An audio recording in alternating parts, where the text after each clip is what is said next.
Hey guys, welcome back to another video. I will be sharing with you guys how I use my pastel pencils in my coloring books. But first, I would like to share with you something that I got from Tuesday Mornings, and it's a die cut. Well, these are the embossing folders, and these are the three embossing pictures that you get. And I had to actually cut these down to size, guys, because they wouldn't fit in my little tiny Sizzix thing. So I had to cut like a centimeter off of them to make it. So that's those. And next are these butterflies with the embossing and die and the stencils. You have the ones for the big ones and for the small ones. Not stencils, the stamps, the clear stamps that go along with them. So they were $3.99, and the other one was $3.99 also. Regular price $14.99, and I love them. Absolutely love them. So can't wait to play with those. So getting down to business, we are going to be finishing up in the book Color at Home. And I've already colored the picture in this book. I will just be sharing with you how I'm going to do the wall with my pastel pencils. I've already started here at the bottom, but I use Prismacolors to do the rest of the Prismacolor Premier, and I'm going to be using the Derwent Pastel Pencils. Those are the two pencils that I'm going to be using today, and the colors that I'm using will be aluminum gray and French gray dark. So I absolutely love these pastel pencils. I love all my pastel pencils. So far, all my pastel pencils have been just awesome. So I started here to see if I was going to like it. So I'll be using a Q-tip. And you want to lay your Q-tip on like a piece of paper towel, because you'll be surprised at how much dust those Q-tips hold. So let me zoom you guys in so you can see a little bit closer. But I wanted to kind of go for a shiplap wood plank wall. And I wanted it to have some dimension to it. So I'm going to take my darker, I think it's called French Gray Dark. Yeah. Take the darker French Gray Dark and lightly, be very light-handed with your pastel pencils, guys, because it puts down color so fast. I mean, if you be heavy-handed, you'll have dust everywhere, and then you'll have a concentration of color that you probably don't want. So these are the only pencils, like pastel pencils are the only pencils that I can hold further back. So what I'm doing here is I'm kind of outlining it because I want my darkest area to be, on the outside. Then I'm making some little circles and some little lines and dots that would mimic wood grain. So then I would take my lighter color, the aluminum gray, and do the outside a little bit here. But I'm going to tell you what I actually did. When I did that first plank, I was able to pull the color up. So, I was able to pull the color up. And so I didn't have to do a lot of coloring with that lighter gray.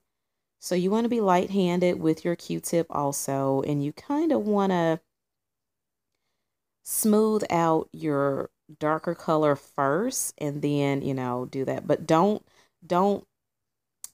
like dust it with your hand, like dust the dust away. Just kind of move it up. That's what I did with the first plank. I was able to kind of move that color up. You don't want to get rid of that good pastel color, that good pigment rather.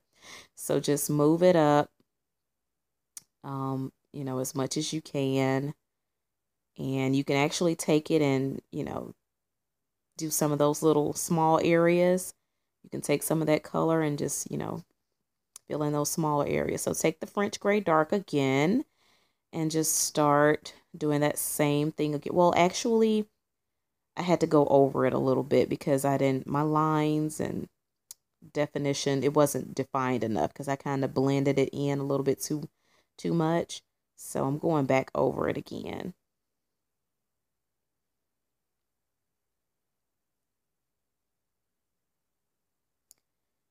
And go in circular motions, or go in the direction that you want your like strokes to go, and be very careful with that Q-tip, guys, because it will make stroke lines that are not cute.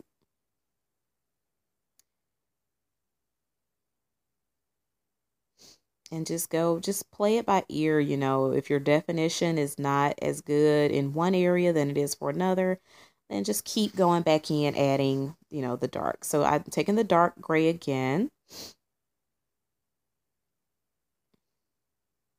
And by the way, these are in the Derwent Pastel Pencils 36 set. That's the set I have. I so need to get the 72 set like ASAP because I love pastel pencils. I want to get the Faber-Castell full set of pastel pencils too.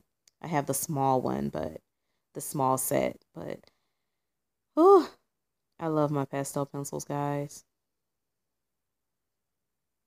They are so wonderful in doing backgrounds, and especially doing these small spaced areas like pictures where you have small spaces where you really, have to get into little tiny spaces, like the Johanna Basford Secret Garden book. There's no way you'll be able to well, you can use the like regular soft pastels because, if you use it with your color pencil. Now, guys, you see how I'm actually using the color that's still on that Q-tip, that's left on that Q-tip, to just do those little tiny areas. See, I'm taking the color from over here and I'm bringing it over here because it's still on that Q-tip.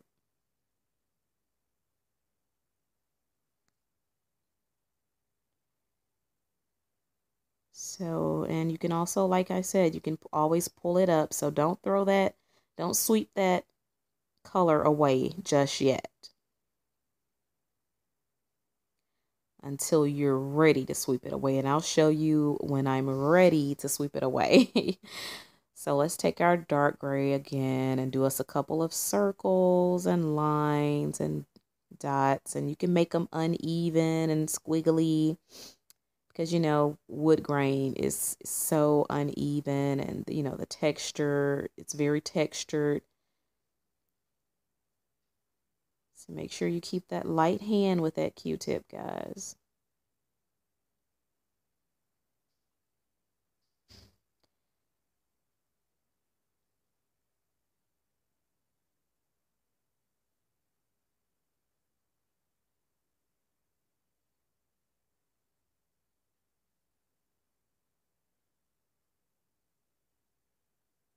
And you don't have to be perfect because it's just, it's all about imperfection in some of your, pieces and your work.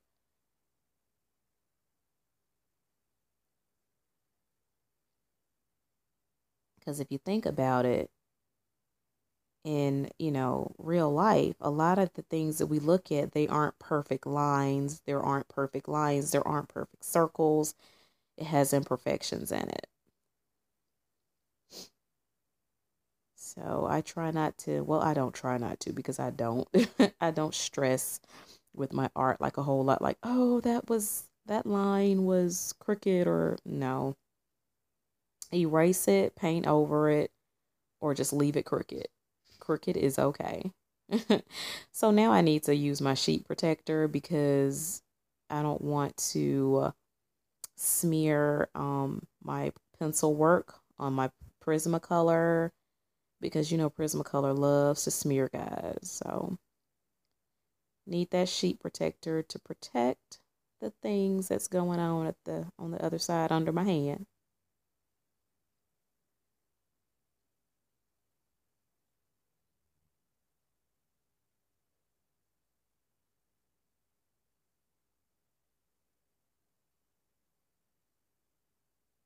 Okay, so let's pull that color up from that powder dust residue, pastel dust residue.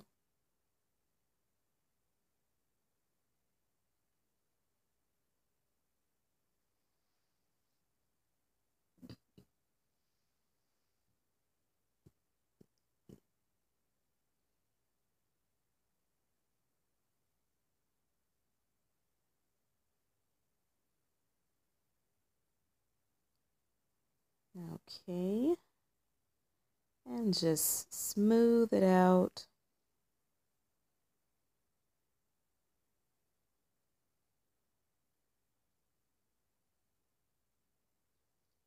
All right, now I am ready to dust away what's at the bottom because I don't want to use that extra residue because it's going to just keep making everything darker.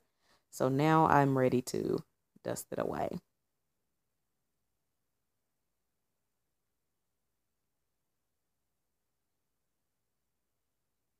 All right, so now let's go back in with the French Gray Dark. Give a little circle here, a little line, a couple dots and lines here and there. Make a little circle come from behind the soap dispenser.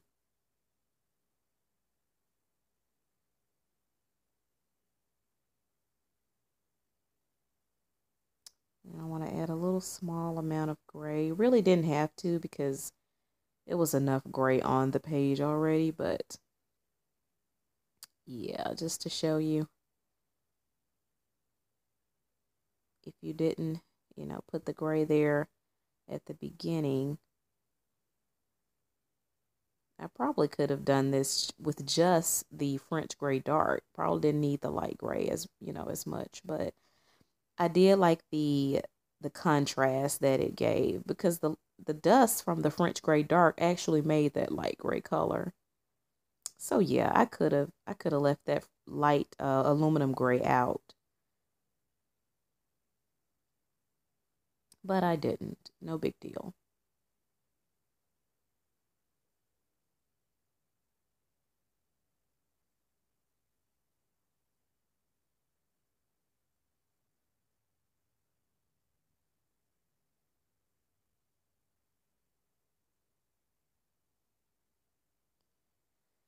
Okay, no, I don't have enough on my Q-tip to go any further.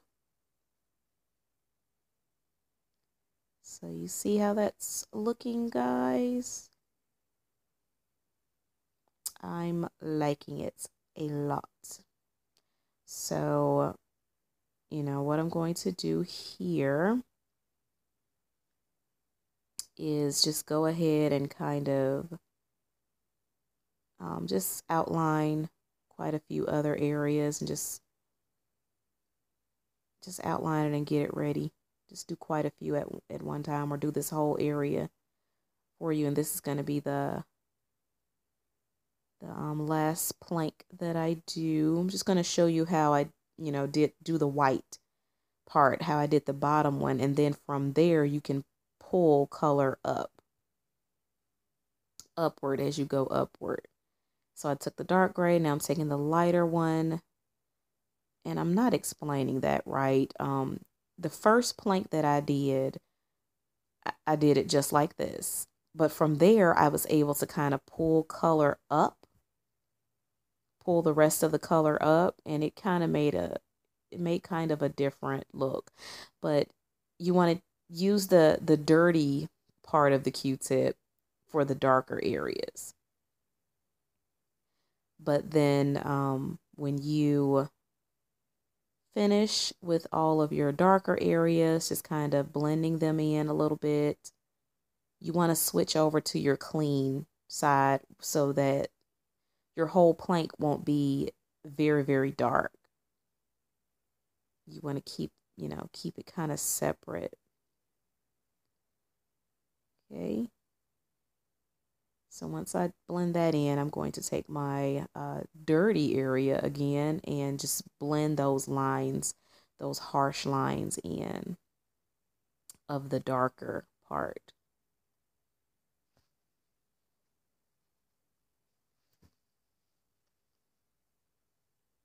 And now I can pull up the color.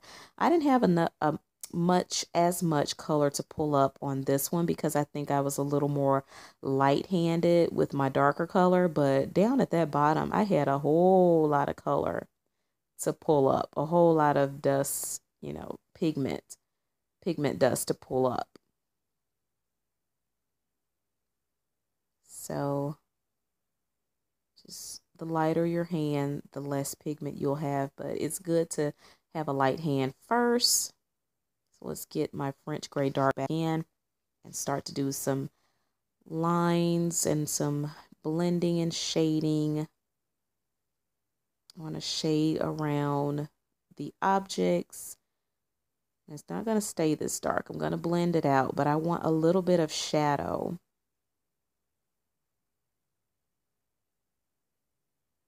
on those areas. But the lighter your hand, the lighter your touch in putting this pigment down, the more you can control the color.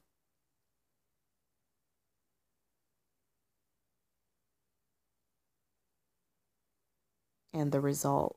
You can control the result of the color and how things look a little bit better when you are, you know, lighter handed with your pencil, with your pastel pencil.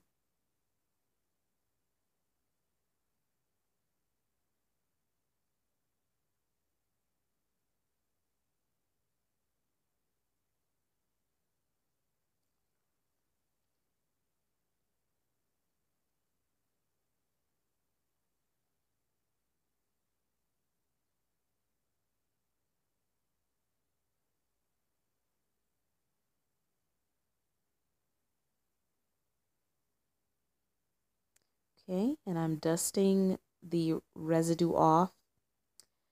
One thing, guys, you want to use a soft brush, not a hard bristle brush. I love using this kind of brush when I'm doing my, you know, erasing and my pencil work, my regular pencil work. But using this soft brush with your pastels, because that hard bristle brush will scratch your paper, scratch your work. So you don't want that. So here's the picture so far. And I'm going to finish some more and come back. Okay, guys, I'm back. I'm almost done. This is like the quickest way, pastel pencils, to do backgrounds, to complete large spaces and everything. So this is a pretty much tips video. So to recap so far, you know, I told you, you know, the reason why I use this like soft makeup brush, like a blush brush, is because you don't want to use anything with hard bristles because that will scratch the pastels and it'll make scratches and marks and indentations in places where you do not want them. So, and then you don't want to dust your dustings off or shavings off too soon because you can use those and you can move them around.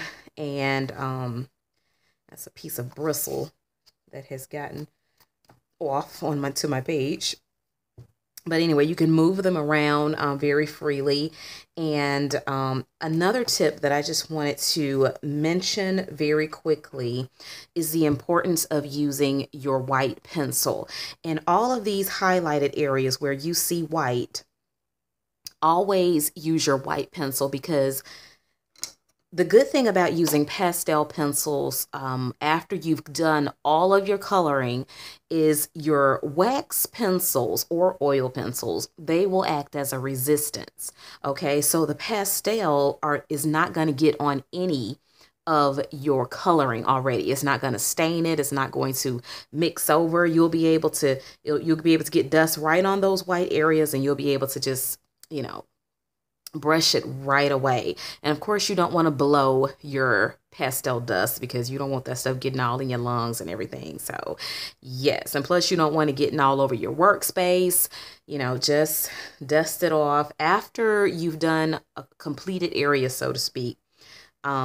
Dust it into, you know, the garbage can or on the floor so you can sweep it up, whatever you want to do with it. But anyways, the importance of using the white pencil is so that you can make a resistance so that when the pastel won't get on it, okay? And I'm about to switch to a clean Q-tip because I don't want that area to be too dark from using the dirty Q-tip. And so I'm going to finish this with you guys. And, you know, the last thing is you want to be able to fix your work with a fixative because this will rub off to the next page, especially if this is a book that has double-sided images like this one. It will definitely rub off to the next page, so you definitely will see my pages coming all the way out. You definitely want to fix it with, I'm going to go ahead and tear this out because it's pretty much all the way out now. You definitely want to fix it with a fixative because you want it to stay where it is and not transfer to the other page. If the other page was white, you may not have to worry about it so much because it won't, you know, move onto other areas. It probably will, but it won't stay. So, but I will be fixing this page for sure with my fixative. Okay, so I'm going to go ahead and finish this up with you guys. And one thing I love about using the pastel pencils is you get to do small spaces. Like if you were using a pencil, it would have to be like a regular colored pencil to get in these little edges where these flowers are. I'm not even going to color in any of those areas. But to get in those spaces, you would have to have a very sharp pencil if you were using a regular colored pencil. But you don't even have to even color those areas because I'm going to show you how wonderful it is. Now I'm going to use my aluminum gray to kind of go over. And you don't have to press hard. Don't press hard with your pencil, like I said. You know, give it a soft touch because it comes on the paper so easily. Now what I'm going to do is all my dark spaces, all my dark areas, I'm going to use my dirty Q-tip and just go in those dark areas because I don't want my light areas to be too dark. I want them to stay light. And just kind of rub over them very light because you don't want to make too many stroke marks because this Q-tip will make stroke marks, okay? Now with that same dirty Q-tip, I'm going to color in these small areas. And the great part about using pastel pencils is it's not going to get on those areas that's colored. I'm sorry. You can just pretty much go all over it like you want, like color all over it, and it's not going to mess that color up. It's not going to mess your coloring up because your colored pencil is acting as a resistant, like a wax resistance. And now I'm going to take my clean Q-tip and just go over some of these lighter areas.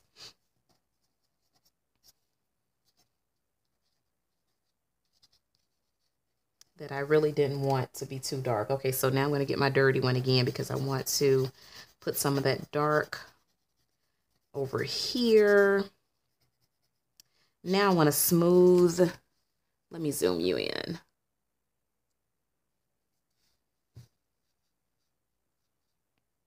There we go.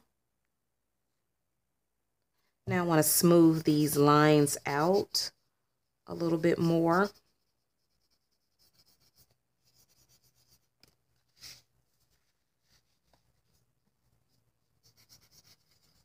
And another tip, guys, you may wonder why I don't really turn my coloring book page like upside down to get to certain areas. I'll do it if I'm doing like something where I don't need to see the dimensions or anything, but I keep my coloring book straight up and down because I need to see pretty much what I'm doing while I'm doing it, seeing if everything is coming together like I want it to.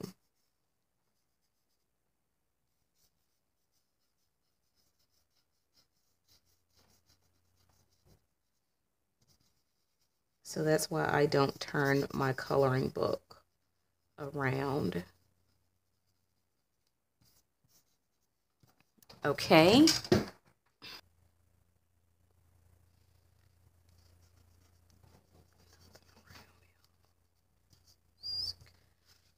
Okay. So let's see, do I have enough on my Q-tip to finish these areas down here? Oh, I forgot to color those areas in between. So let me get my Prismacolor. Let's see, what color did I use?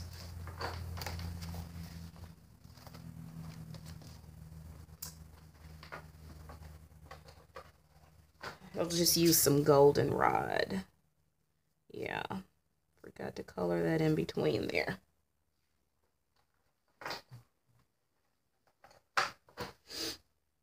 Okay, so no, I did not have enough product on my Q-tip, so I'm just going to lightly go in here with the darker French Gray Dark. Yeah, and then take my dirty Q-tip and just finish it up inside those little holes. That's why I love the pastel pencils, because you can go inside. Look at that tiny area. I can go inside right there and not get any. I can go up here, not get any of that pastel color on my my colored area.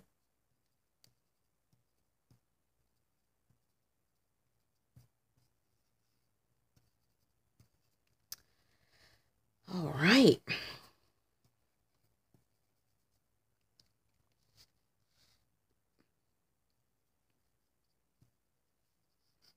Okay, no, I don't have enough on my, I keep wanting to say brush. This is not a brush. This is a Q-tip.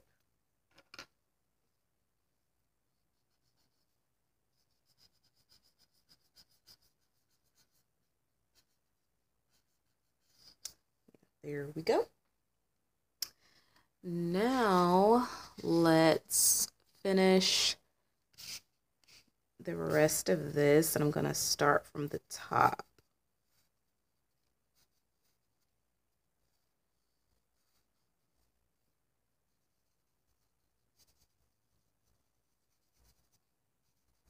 And go around the objects and do a few lines. Do a few circles and dots to mimic like the wood grain look.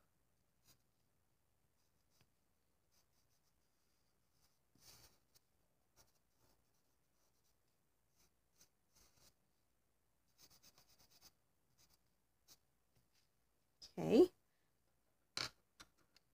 Now take my aluminum gray and go in some of those white areas, which I really don't have to do it because this dark gray will just pretty much carry over nicely. So I'm going to take my dirty Q-tip and just kind of mark on those dark areas, or blend those darker areas in a little bit. Don't want to do it too much because I don't want that dark to be like too potent. So I'm going to take my clean one and kind of just move it all around. Try to get that harsh line out of there also.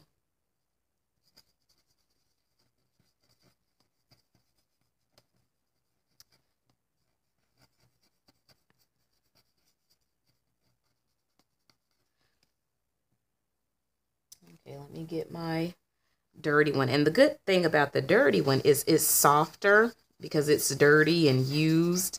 So it does a better job at blending things in once I get most of that dust away. So I could be a little heavy-handed, a little heavier-handed. Well, no, because it's making streaks. It's making harsh lines. Let me get rid of those harsh lines using my dark pencil again. Yeah.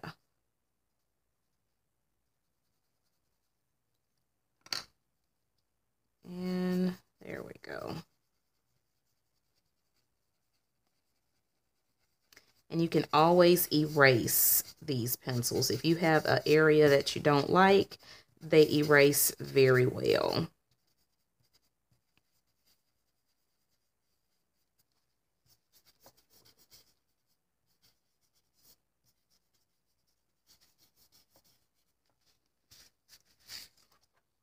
Okay.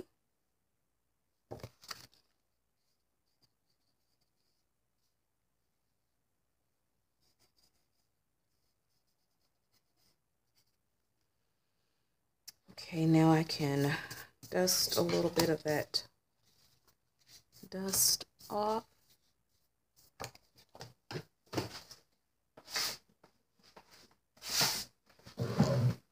Okay. Oh boy, I'm dropping things.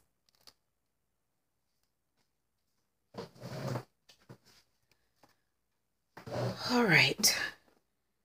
Let's see. It's kind of dark up at the top. I don't really like how dark that is. So I guess I'm going to demonstrate erasing for you. So I'm taking my eraser and just erasing a little bit, very lightly. And take my Q-tip and blend over that area a little bit.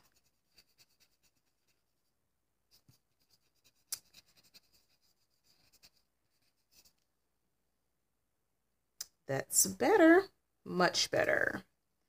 Okay, so let me finish this whole picture up by doing, let me put my protector sheet here.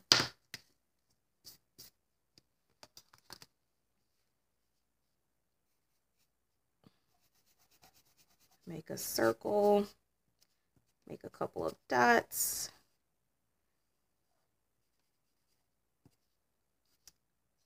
And I know I'm not going to have to use the gray on this one because there's going to be enough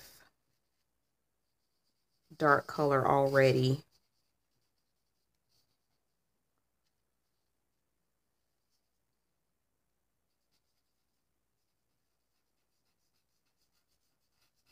I'm not going to have to use the light gray, I mean.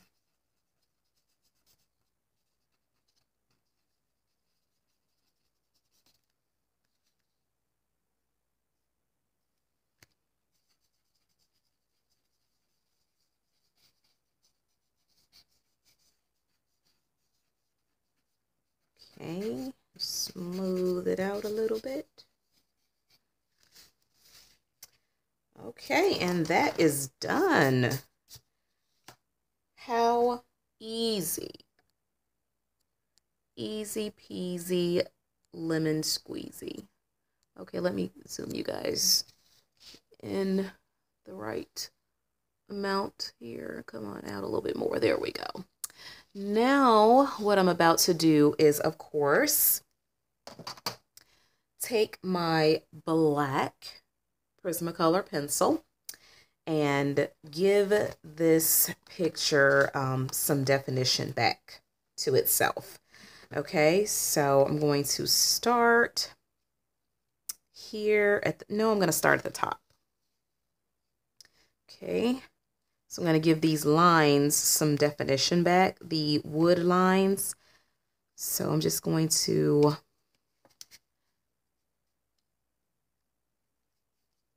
just go over them with my black pencil. Make sure your pencil is sharp. And if you need to use a ruler, get your ruler out.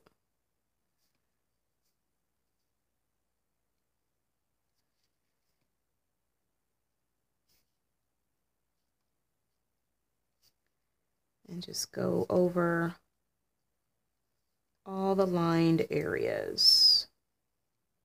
Okay, so do you see the difference? You see the difference how the lines that I've done with the black pencil, how they look compared to these lines? It gives it so much depth, okay? So, and if you go kind of weird and if your line is not straight, I don't press super hard when I'm doing my lines, because that way I don't get them really straight when I press too hard. And I always like kind of lift my pencil up, because if I try to go, I lift my pencil and I turn my barrel so I can get the sharpest area so my pencil can stay sharp.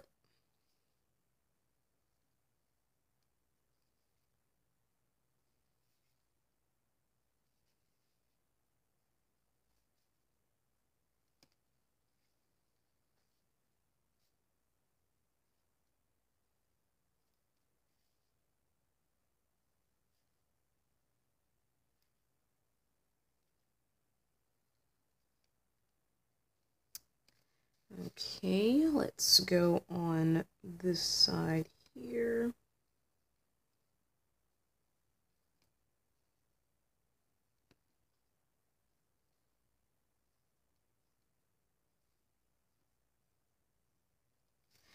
Okay, I think my pencil can use a little sharpening. Just a little bit. Okay. And let me do all these lines on this side.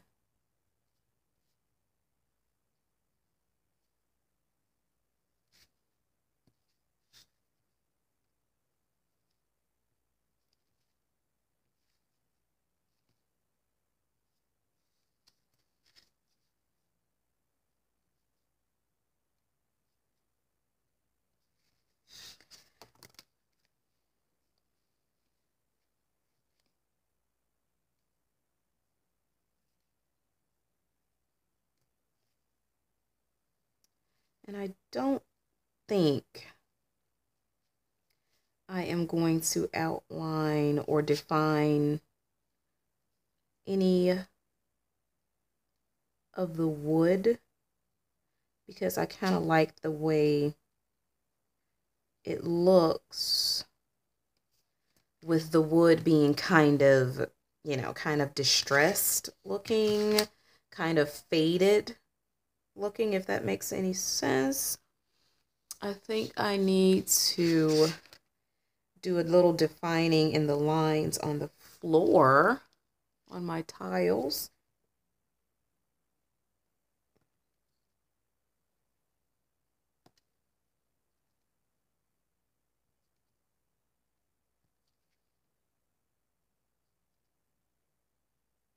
Because they look a little washed out. Yeah. I think that's it. Okay, guys. Let me zoom you out a little bit more. Oh, am I zoomed out all the way? No, there we go. So that's the ended picture, and that's how I use my pastel pencils to do backgrounds and large area spaces. So I am going to have a picture, completed picture at the end so you can see it, how it looks in picture form. And I'm going to go and spray this with the fixative, and that's it, guys. So thanks for tuning in, and I will be doing other pictures showing how I use my pastel pencils in other pictures also. So thanks so much for tuning in, and you have a wonderful, wonderful rest of the day. And everyone, please subscribe, like this video, and what do you need to do? Be happy coloring. Okay, guys. Bye.